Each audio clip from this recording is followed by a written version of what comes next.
حکمتوں کے انجمن، تجھ پہ نازاں ہے چمن، تجھ پہ نازاں ہے چمن۔ مشق نمبر 2، اللہ العظیم، اس کا ترجمہ کریں گے عظیم اللہ۔ ٹیکسٹ میں ترجمہ پیش کیا ہے اللہ بڑا ہے، یہ ترجمہ ٹھیک نہیں ہے۔ آپ کو میں نے بتایا تھا کہ موصوف صفت میں صفت کا ترجمہ پہلے کریں گے اور موصوف کا ترجمہ بعد میں کریں گے۔ اللہ العظیم، اللہ بھی معرفہ ہے، العظیم بھی معرفہ ہے، اور دونوں معرفہ جب ہوں موصوف اور صفت بنتے ہیں تو ترجمہ عظیم سے شروع کریں گے۔ عظیم اللہ، عظیم اللہ۔ اگر ہم ترجمہ یوں کریں اللہ بڑا ہے تو پھر یہ مرکب تام ہو جائے گا، یہ مرکب ناقص نہیں رہے گا، یہ پھر موصوف صفت نہیں رہے گا بلکہ یہ جملہ بن جائے گا، مرکب تام بن جائے گا۔ دیکھیں اگر ہم کہیں اللہ بڑا ہے تو اس صورت میں اس کی عربی ورڈنگ یہ ہونی چاہیے اللہ عظیم،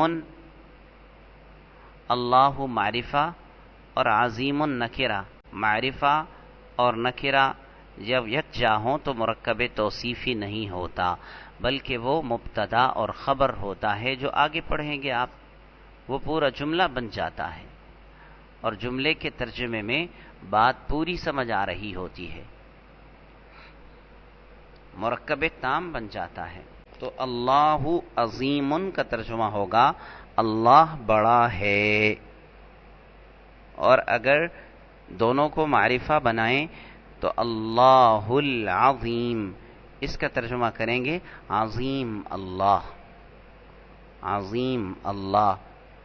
اس دوسری صورت میں یعنی جبکہ اللہ العظیم پڑھیں گے دونوں معرفہ ہوں گے اور دونوں مرکب توصیفی ہوں گے، دونوں مل کر مرکب توصیفی ہوں گے، اور مرکب توصیفی مرکب ناقص ہوتا ہے، مرکب تام نہیں ہوتا۔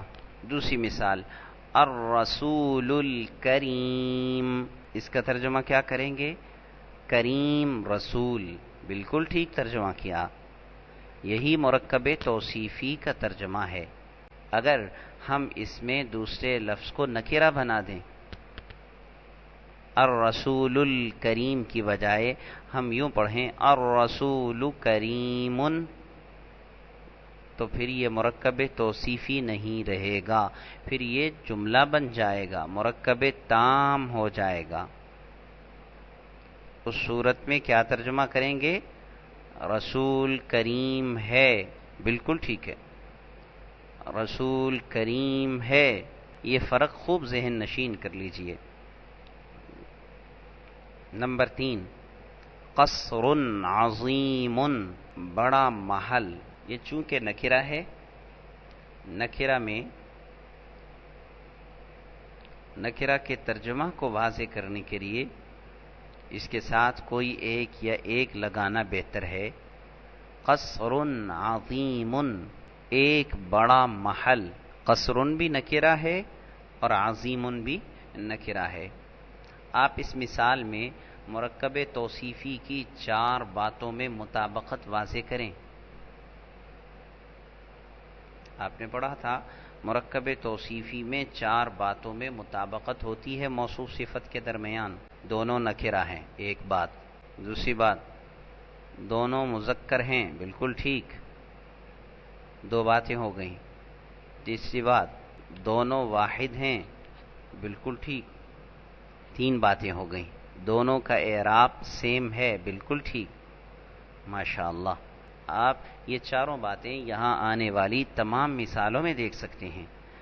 اس سے پہلے جو 2 مثالیں آپ نے پڑھی ہیں اللہ العظیم، اس میں دیکھیں دونوں معرفہ ہیں، ایک بات، دونوں مذکر ہیں دوسری بات، دونوں واحد ہیں تیسری بات،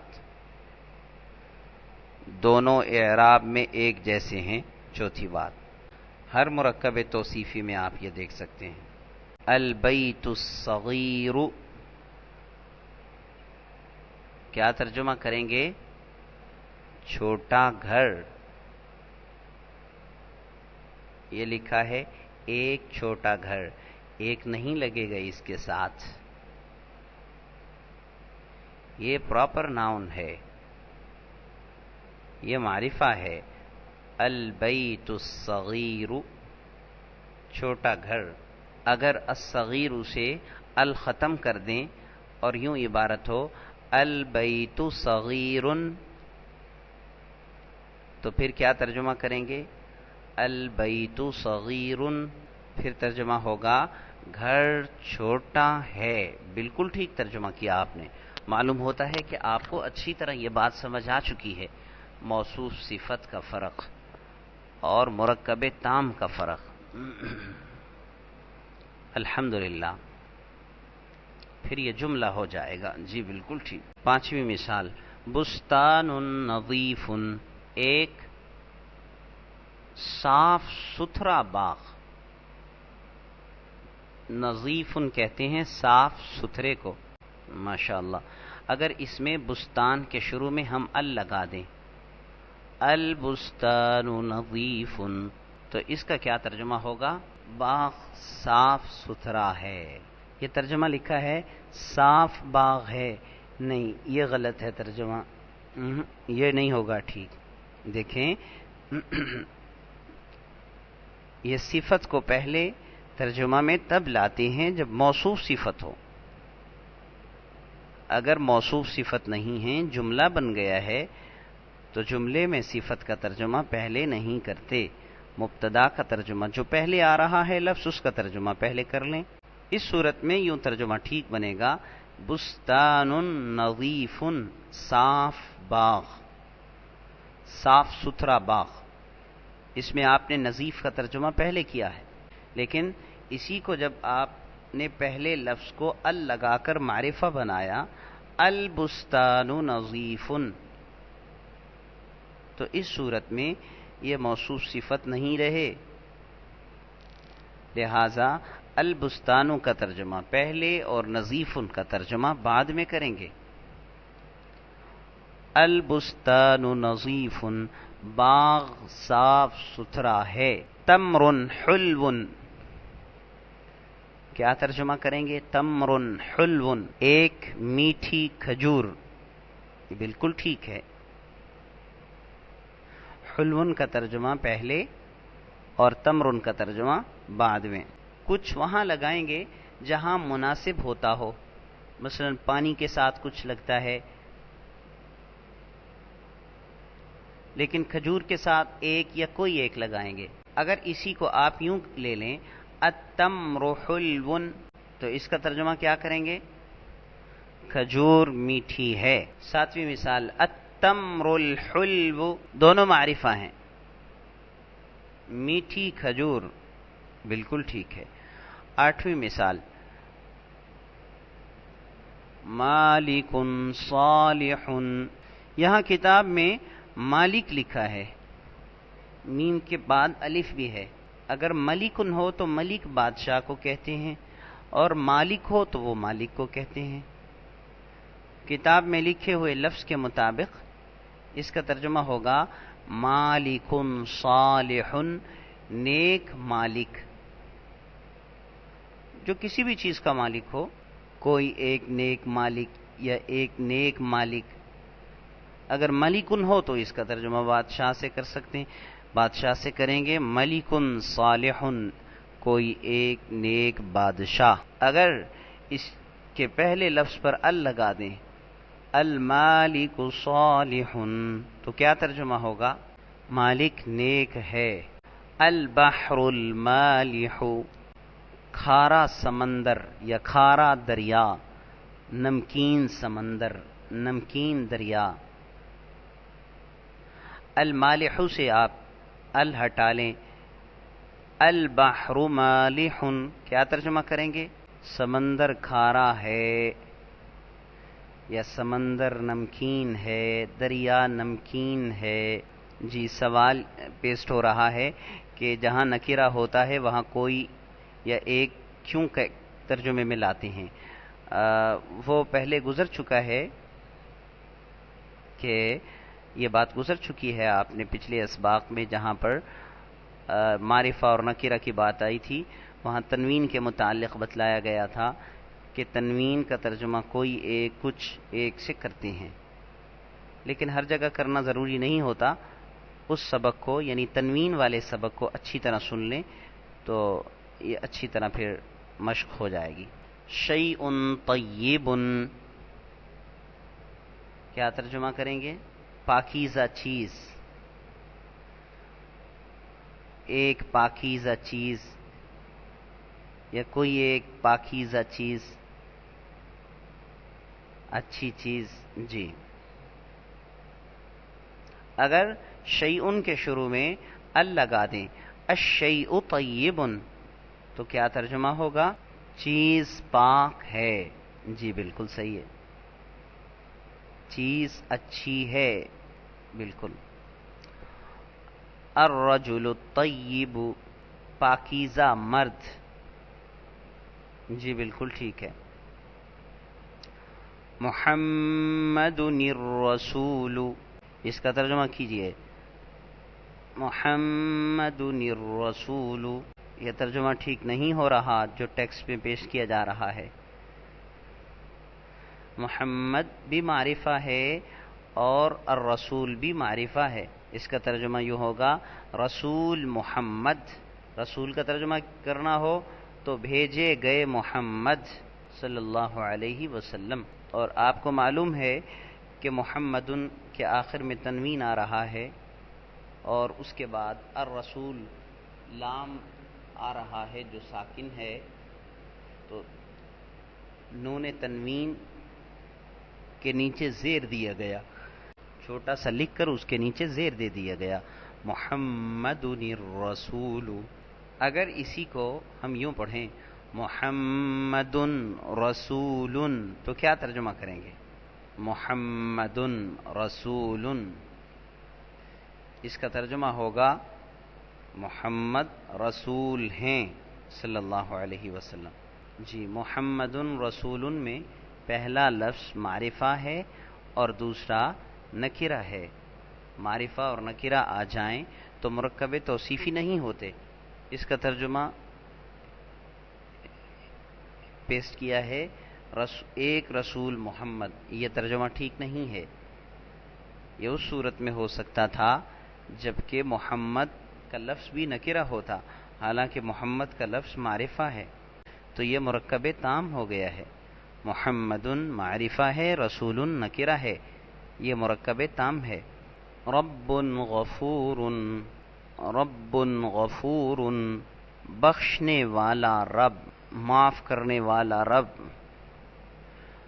اس کے شروع میں ایک لگانے کی ضرورت نہیں ہے. نکرہ ہیں رب غفور، لیکن مراد تو اس سے اللہ ہی ہے، اگر نہ بھی لگائیں تو ٹھیک ہے. رب غفور، رب بھی لفظوں میں نکرہ ہے اور غفور بھی نکرہ ہے.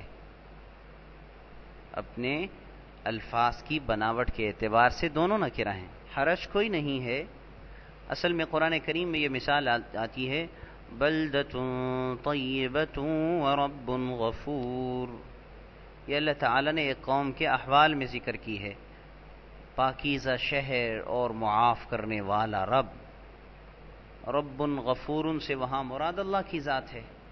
ذنب عظیم اس کا کیا ترجمہ کریں گے؟ عظیم گناہ، بڑا گناہ، ایک بڑا گناہ. رجل قبیح ایک بدصورت مرد. الجبن الردیء نکما پنیر، بیکار پنیر. خبز جید وتمر حلو، اس کا ترجمہ کیجئے. خبز جید وتمر حلو، ایک عمدہ روٹی اور ایک میٹھی کھجور. بالکل ٹھیک ہے ترجمہ. ایک ترجمہ لکھا ہے ایک تازہ روٹی اور ایک میٹھی کھجور. جیدن کا ترجمہ عمدہ ہوگا، تازہ نہیں. جی، تازہ کے لیے اور لفظ آتا ہے عربی زبان میں، التازج، تازہ. الرجل الصالح والملك الكريم، اس کا ترجمہ کیجئے. الرجل الصالح والملك الكريم، ایک نہیں لگے گا اس کے شروع میں، یہ معرفہ ہیں. نیک مرد اور کریم بادشاہ. تفاح احمر، ایک سرخ سیب. ایک ترجمہ پیسٹ ہوا ہے سیب سرخ ہے، یہ ترجمہ ٹھیک نہیں ہے. اس کے لیے عربی ہوگی التفاح احمر. التفاح احمر، سیب سرخ ہے. یہ تو پھر مرکب تام بن جائے گا، لیکن مثال میں ہے تفاح احمر، ایک سرخ سیب. آگے البطیخ الحلو، میٹھا تربوز یا میٹھا خربوزہ. الورد الاحمر، سرخ پھول یا سرخ گلاب. لال گلاب بھی ٹھیک ہے.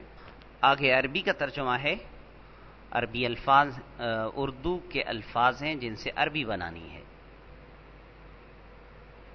عربی میں ترجمہ کیجئے. مضبوط مکان.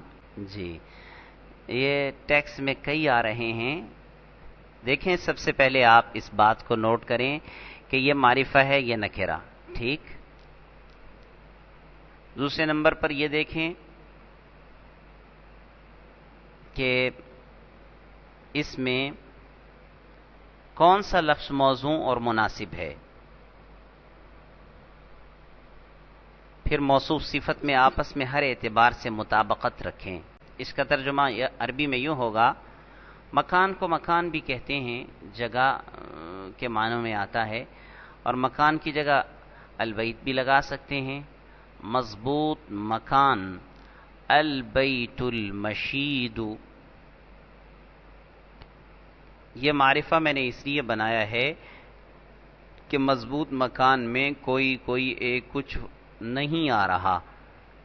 اور پہلے آپ پڑھ چکے ہیں کتاب ہی کے اندر کہ جہاں پر کوئی ایک کچھ وغیرہ آئے اسے نکرہ سمجھیں، اور جہاں پر یہ نہ آئے کوئی ایک کچھ وغیرہ تو اسے معرفہ سمجھیں. تو ایک تو یہ معرفہ ہوگا. دوسرے نمبر پر مکان کے ساتھ قوی نہیں لگتا. قوی کہتے ہیں طاقتور کو، قوت والے کو. مکان طاقتور اور قوت والا تو نہیں ہوتا، مضبوط ہوتا ہے. مشید مضبوط کو کہتے ہیں. قویو، یہ جو طاقتور مضبوط ہوتا ہے اسے قویو کہتے ہیں. اگر آپ یوں کہیں گے البیت القویو، تو بیت کوئی جاندار چیز تو نہیں ہے جس میں طاقت اور قوت کا اظہار ہو رہا ہو. قویو پر ایک لطیفہ یاد آ گیا. ایک مقولہ ہے، مجھے اس وقت ذہن میں نہیں ہے کہ یہ حدیث کا حصہ ہے یا کسی کا کہا ہوا جملہ ہے. المؤمن القوی احب عند اللہ من المؤمن الضعیف، جس کا ترجمہ یہ ہے کہ قوی مومن محبوب تر ہے خدا کے ہاں ضعیف مومن سے. اگر اس کا ترجمہ آپ یہ لیں کہ قوی ایمان کے اعتبار سے، یعنی مضبوط ایمان والا کمزور ایمان والے سے بہتر ہے، تو یہ بڑا مناسب ہے اس کا ترجمہ. اور اگر جہادی سرگرمیوں کے حوالے سے لیں تو مطلب یہ ہوگا کہ جو آدمی طاقتور مضبوط ہے تو وہ محبوب تر ہے خدا کے ہاں کمزور سے، جس نے اپنی صحت کا خیال نہیں رکھا. ظاہر ہے کہ مضبوط جہاد میں فعال کردار ادا کرے گا۔ تو ایک دفعہ میں گجرانوالہ میں گیا، وہاں پر گجرانوالہ شہر کے اندر سے جو روڈ نکلتا ہے، مین جی ٹی روڈ، اس کے بائیں طرف پہلوانوں کا اکھاڑا بنا ہوا ہے جہاں پہلوان کشتی کرتے ہیں۔ انہوں نے ایک کمرہ سا بنایا ہوا ہے، کمرے کے آگے کھلی جگہ ہے جسے باڑ لگا کر انہوں نے الگ کیا ہوا ہے باقی پارک کے حصے سے۔ تو انہوں نے وہاں اپنے اس بنائے ہوئے کمرے کے اوپر یہ حدیث لکھی ہوئی تھی، المؤمن القوی احب عند اللہ من المؤمن الضعیف، اور نیچے ترجمہ یہ تھا، پہلوان مومن غیر پہلوان سے اچھا ہے۔ اور کشتیاں کر رہے تھے جس کے اندر سطر بھی چھپا ہوا نہیں ہوتا، معاذ اللہ تعالی، اور اوپر حدیث لکھی ہوئی ہے۔ حالانکہ اس طرح کے پہلوانوں کے اکھاڑے کے لیے اور کشتیوں کے لیے، بے معنی قسم کی کشتیوں کے لیے تو یہ حدیث نہیں ہے، بس وہ ایسا ہی ہے کہ جیسے کسی نے کسی دور کی مناسبت سے کوئی حدیث کا جملہ یا قرآنی آیت کا حصہ اپنے مطابق پایا تو اس کو اپنے کاروبار میں شامل کر لیا۔ جیسے دودی حضرات نے اپنی دکان پر لکھا ہوتا ہے، قال النبی صلی اللہ علیہ وسلم من غشنا فلیس منا، جس نے کھوٹ کیا وہ ہم میں سے نہیں ہے، اور سب سے زیادہ دودھ میں پانی ڈالتے ہیں پھر اوپر یہ لکھ کر کے۔ اللہ تعالی ہدایت نصیب فرمائے۔ تو مضبوط مکان، مضبوط مکان کا ترجمہ کیا کریں گے؟ البیت المشید۔ آگے چھوٹا گھر، البیت الصغیر، بالکل ٹھیک، چھوٹا گھر۔ ایک خوبصورت پھول، اس کا بنائیے، ایک خوبصورت پھول، ورد حسن، وردن پھول کو بھی کہتے ہیں، گلاب کے پھول کو بھی کہتے ہیں، مطلق پھول کو بھی وردن کہہ سکتے ہیں۔ جی ٹیکسٹ میں پیش کیا ہے الفلاورن حسن۔ جی ہاں، اگر نہیں آتا ہے تو جو زبان آتی ہے وہ لگا دیں، کچھ تو کوئی سمجھے گا۔ زہرتن بھی استعمال ہو سکتا ہے، زہرتن، جمیلتن، ٹھیک ہے جی ٹھیک ہے۔ بدصورت مرد، الرجل القبیح۔ سب سے پہلے یہ دیکھا کریں معرفہ ہے یا نکرہ ہے۔ یہ معرفہ ہے بدصورت مرد، کیونکہ اس کے ساتھ کوئی ایک کچھ وغیرہ نہیں لگا۔ ایک پیسٹ ہوا ہے الرجل قبیح، ال بھی لگا دیا اور آخر میں تنوین بھی لگا دیا، یہ تو غلط ہو جائے گا۔ ال اور تنوین کی صلح صفائی نہیں ہے، یہ آپس میں اختلاف رکھتے ہیں۔ ال آ جائے تو تنوین نہیں آتا، تنوین آ جائے تو ال نہیں آتا۔ الرجل القبیح، چوڑا راستہ، الشارع العریض، جی ٹھیک ہے، عریض نہیں آئے گا، آخر میں تنوین نہیں آئے گا، کیونکہ ال آ رہا ہے، جب ال آ جائے تو تنوین نہیں آتا۔ کوئی ایک نیک مرد، جی کوئی ایک نیک مرد، رجل صالح، بالکل ٹھیک۔ میٹھا دودھ، میٹھا دودھ کی بنائے، اللبن الحلو، بالکل ٹھیک۔ ایک ٹیکسٹ پیسٹ ہوا ہے حلو حلیب۔ یہ بات تو ٹھیک ہے کہ حلیب دودھ کو کہتے ہیں عربی میں، لیکن یہ حلو آپ نے پہلے کیوں لگایا ہے؟ حلو پہلے نہیں لگے گا، یوں کہہ سکتے ہیں حلیب حلو یا الحلیب الحلو۔ عربی میں صفت بعد میں آتی ہے، موصوف پہلے آتا ہے۔ حلیب موصوف ہے اور حلو صفت ہے۔ جبکہ اردو میں موصوف بعد میں اور صفت پہلے آتی ہے۔ ترجمہ کرتے ہوئے اس بات کا خاص خیال رکھنا ہے، یہ نہیں کہ اردو میں جو لفظ پہلے آ رہا ہے ہم اس کی ٹرانسلیشن میں وہی پہلے لکھیں، اور جو بعد میں آ رہا ہے ٹرانسلیشن میں وہ بعد میں لکھیں، نہیں، بلکہ ہم نے قاعدے اور ضابطے کو ملحوظ رکھنا ہے۔ انصاف کرنے والا بادشاہ، الملک العادل، بالکل ٹھیک ہے۔ شاندار محل، القصر العظیم، بالکل ٹھیک ہے۔ المحل نہیں کہیں گے، القصر کہیں گے۔ محل جگہ کو کہتے ہیں، حویلی کو کہتے ہیں، کھلی جگہ کو کہتے ہیں۔ آسان سبق، الدرس السہل، یعنی الدرس السہل، الدرس السہل۔ ایک خوبصورت گھوڑا، ایک خوبصورت گھوڑا، یہ کیا ہے؟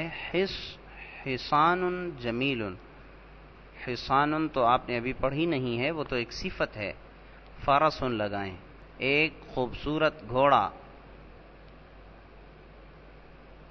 فرس حسن، جمیل بھی ٹھیک ہے۔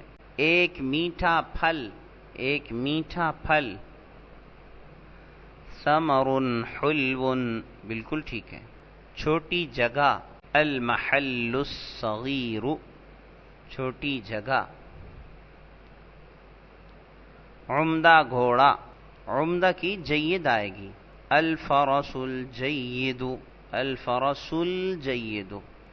یہ کیا لکھا ہے؟ فرس خنزن، فرس خنزن سمجھ نہیں آ رہا کیا ہے؟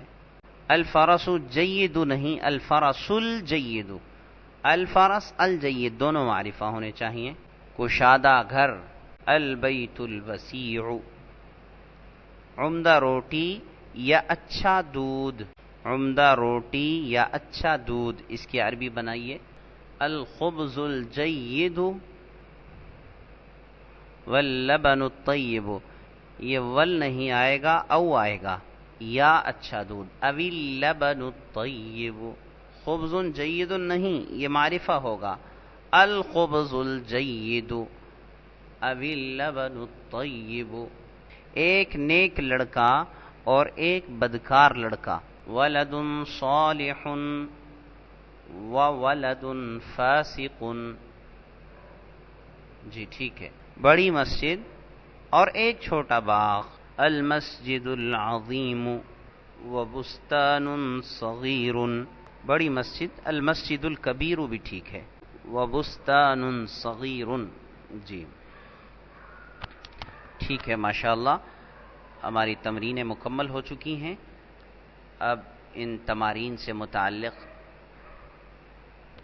اچھی طرح ان کو یاد کرنا ہوگا، آپ کو اچھی طرح انہیں دیکھ لیجئے گا۔ اے امین علم و فن، اے حکمتوں کے انجمن، تجھ پہ نازاں ہے چمن، تجھ پہ نازاں ہے چمن۔